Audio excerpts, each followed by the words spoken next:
Muammolarimiz nimada? Spirtli ichimliklar.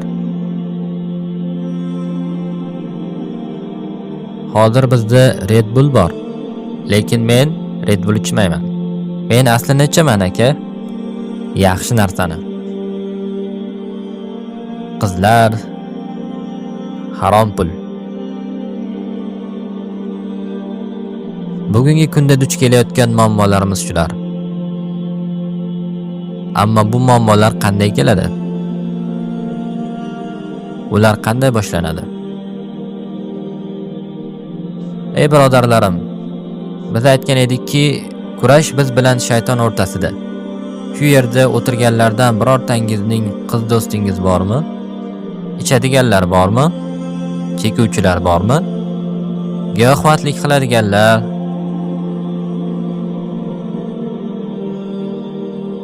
Lekin hech qachon shayton sizga to'g'ridan to'g'ri kelib, "Ey birodar, qiz do'st orttirmaysanmi?"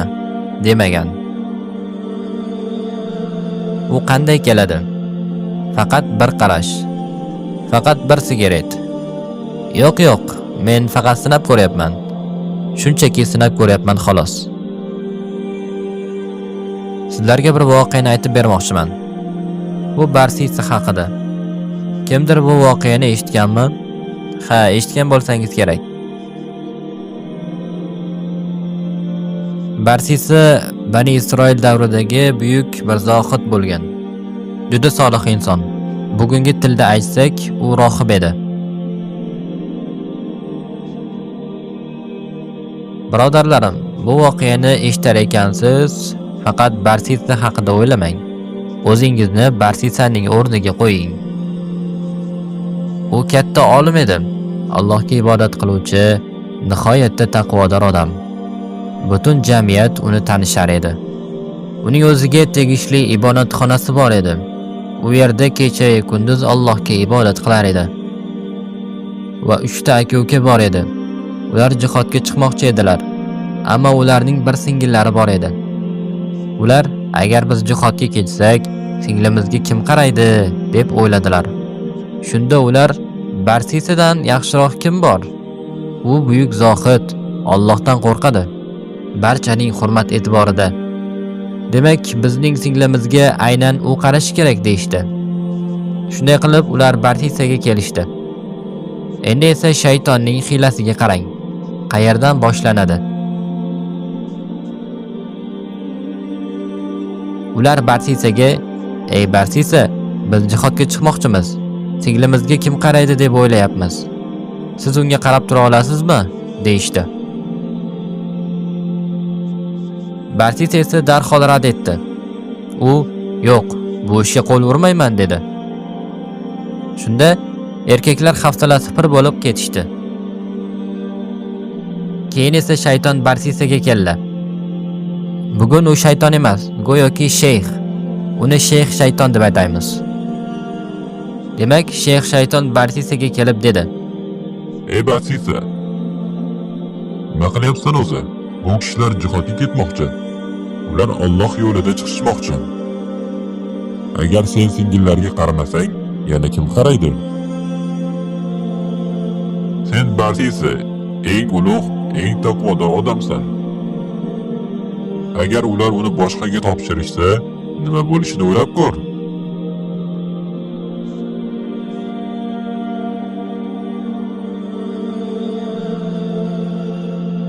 Barsisa o'zicha dedi: "Men unga Alloh roziligi uchun qarayman.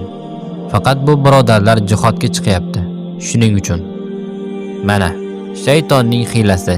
Ey birodarlarim, shayton sizning eshigingizni taqillatganda, sizdan uni to'liq ochishingizni istamaydi. Unga faqat kichkinagina yorug' yetarli. Kim ekan deb shunchaki bir nazar tashlashingizni istaydi.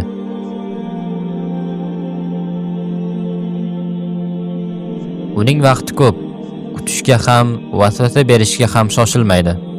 Shayton faqat kichkina bir yorliqcha istaydi.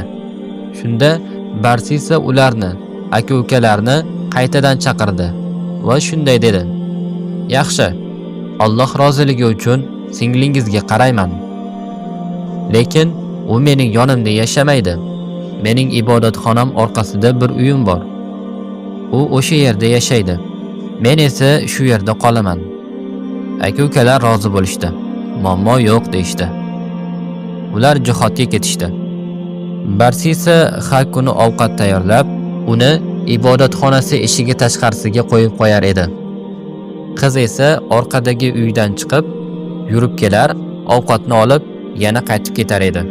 Qarang, u Allohdan qanchalik qo'rqardi. Ammo nima bo'ldi?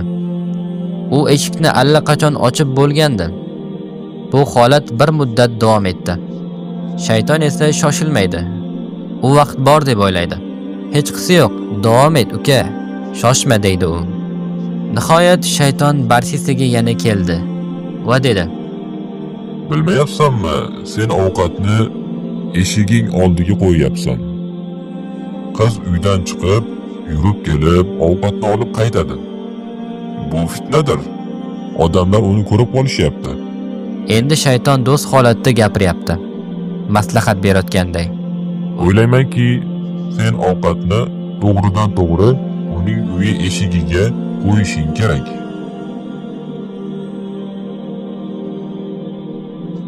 Barsisa borib, uning eshigini taqillatadi. Ovqatni qo'yadi va qaytadi. Bu ham bir muddat davom etdi. Ammo aka-ukalar uzoq vaqt kelishmadi. Bilasanmi, ancha vaqt o'tib ketdi. Bu ayolning gaplashadigan odam yo'q, do'sti yo'q, hech kim bilan suhbat qilmaydi. Ehtimol sen u bilan gaplashishing kerakdir. Aks holda u tashqariga chiqib ketadi va fitna yuz beradi. Fitna Alloh roziligi uchun. Alloh roziligi uchun, deydi shayton. Barsisa uyi yoniga boradi.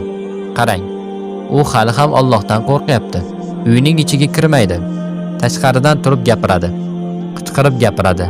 Lekin u ayol uni aniq eshita olmaydi.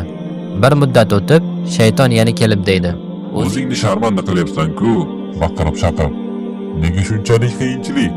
Kir uyning eshigiga, o'sha yerda gaplash. Shunda Barsisa uyga kiradi. Birinchi bosqich: oddiy suhbat. Ammo bu qisqa suhbat uzoq suhbatga aylanadi. Gaplashgach, ko'rishni istaydi. Ko'rgach, tegishni boshlaydi. Va nihoyat buyuk Barsiso zino qiladi.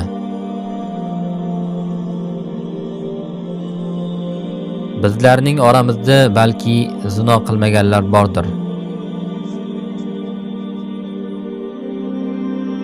Lekin biz ham Barsisadagidek yo'ldan borganmiz. Keyin u ayol bir o'g'il farzand tug'adi. Shayton yana keladi, deydi: Ey Barsisa, aka-ukalari qaytib kelsa-chi? Ular bu bolani ko'rib qolsa-chi? Axir sen unga qarayotgan eding-ku. Nima deb tushuntirasan? Barsisa qo'rqadi. Endi nima qilaman deydi. Shayton aytadi: Bolani o'ldir, dalilni yo'qot, guvohni yo'q qil. Shunda Barsisa bolani o'ldiradi. Endi bizda nima bor? Zino va qotillik. Oradan biroz vaqt o'tib, shayton yana qaytadi. Ey Barsisa, sen chindan ham o'ylayapsanmi? U ayol indamaydimi? U bu bo'lgan voqealarni aka-ukalariga aytmaydi deb o'ylayapsanmi? Barsisa endi nima qilay deydi. Shayton: Uni ham o'ldir. Endi bu zino, 2 marta qotillik. Oradan vaqt o'tib, aka-ukalar qaytib kelishadi. Singlimiz qayerda deyishadi. Barsisa ularga deydi: Alloh uni hayotdan oldi. U Barsisa-ku, buyuk rohib, yolg'on gapirmaydi. Barsisa ularga aytadi: U juda qattiq kasal bo'ldi va Alloh uni o'z huzuriga oldi. Ular boshqa iloj topa olishmaydi. Qayerga dafn qilgansiz deyishadi. Barsisa ularga soxta qabrni ko'rsatadi. U deydi: Mana shu yerga dafn qildim. Ular qabr boshida duo qilishadi va uylariga qaytishadi. Ertasi tong aka-ukalardan biri aytadi: "Bilasizmi, kecha juda qiziq tush ko'rdim." Ikkinchisi aytadi: "Men ham g'alati tush ko'rdim." "Nima ko'rding?" "Tushimda ko'rdimki, bizning singlimiz kasal bo'lmagan. Aksincha, u homilador bo'lgan, bola tug'gan va u ham, bolasi ham o'ldirilgan. Qolaversa, uni bizga ko'rsatgan joyga emas, boshqa joyga dafn qilishgan." Ikkinchi aka aytadi: "Subhanalloh, men ham aynan shunday tush ko'rdim." Shunda ular: "Ikkovimiz ham yanglishishimiz mumkin emas", deyishdi. Tushda ko'rgan joyga borishdi. Qabrni qazishdi va haqiqatdan ham singillari va chaqaloq shu yerda edi. Ular Barsisaning oldiga qaytib borishdi. "Ey Barsisa, sen bizga yolg'on gapirding. Aslida mana nimalar bo'lgan ekan. Endi seni hokimning huzuriga olib boramiz." Qarang, shaytonning tuzog'iga, haromning tuzog'iga. Faqat bitta qarash. Qanday boshlangandi? Faqat bir qarash. Bir sigaret. "Uka, bu faqat sigaret. Bu narkotik emas." "Yo'q, oddiy sigaret, uka." "Ha, bugun bu shunchaki sigaret, uka. Bugun bu faqat bir qarash, uka. Bugun faqat bir SMS siz bilan u o'rtasida. Bugun u faqat Facebookdagi tanish. Lekin ertagachi? Ertaga bu nimalarga olib kelishini sen bilmaysan. Tasavvur qiling. Men va siz bir yo'lda ketyapmiz. Agar men yo'nalishdan atigi bitta daraja og'sam, faqat bir daraja, bu bilinmaydi. Lekin masofa uzoqlashgani sayinchi, yo'l uzoqlashgani sari shunchaki bitta darajali og'ish asosiy yo'ldan qanday yiroqlikka olib borishini o'ylang.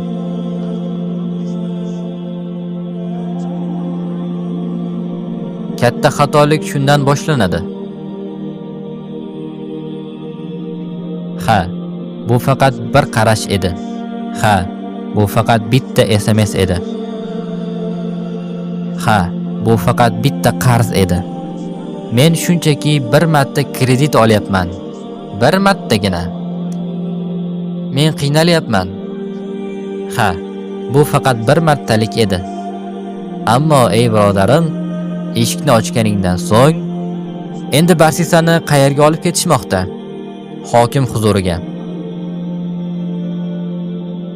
Yo'lda Barsisa o'ziga qarab o'ylaydi. Men qanday qilib bu baloga giriftor bo'ldim?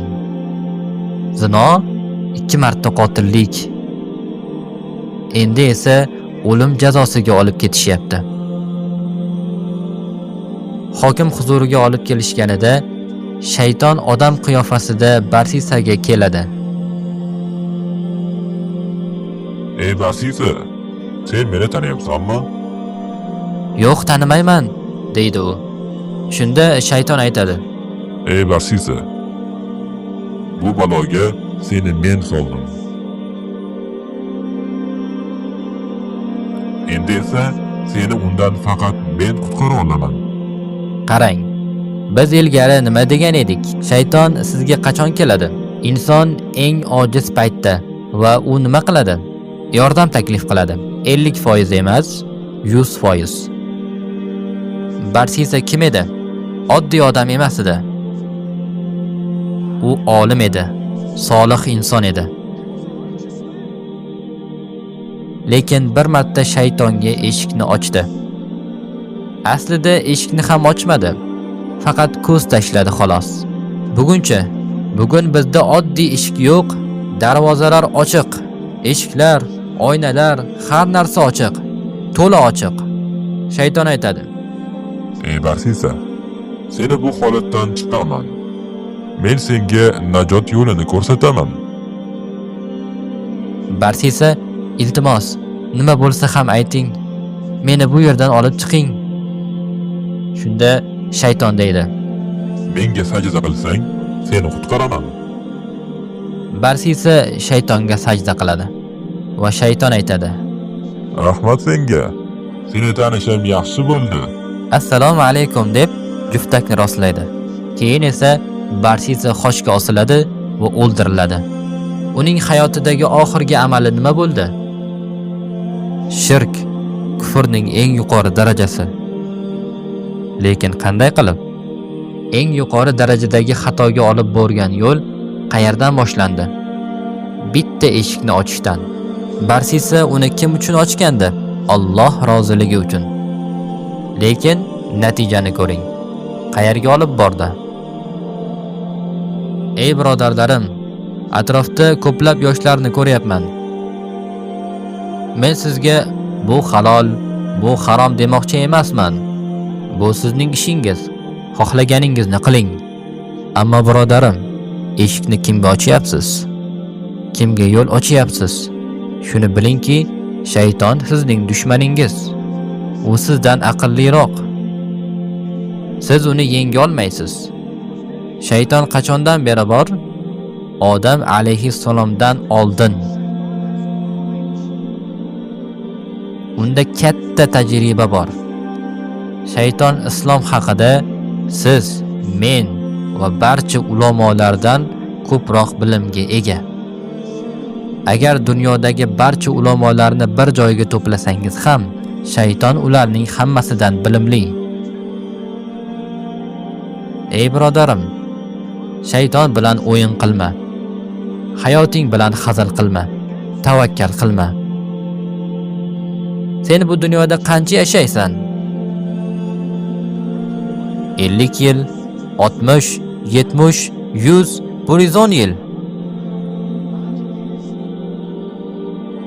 Lekin baribir o'lasan. Va o'lim kelgach, bu dunyo tugaydi. Va bu dunyoda kim yaxshilik qilgan bo'lsa, uni ko'radi. Va kim yomonlik qilgan bo'lsa, uni ham ko'radi. كمثل الشيطان إذ قال للإنسان اكفر فلما كفر قال إني بريء منك إني أخاف الله رب العالمين فكان عاقبتهما أنهما في النار خالدين فيها وذلك جزاء الظالمين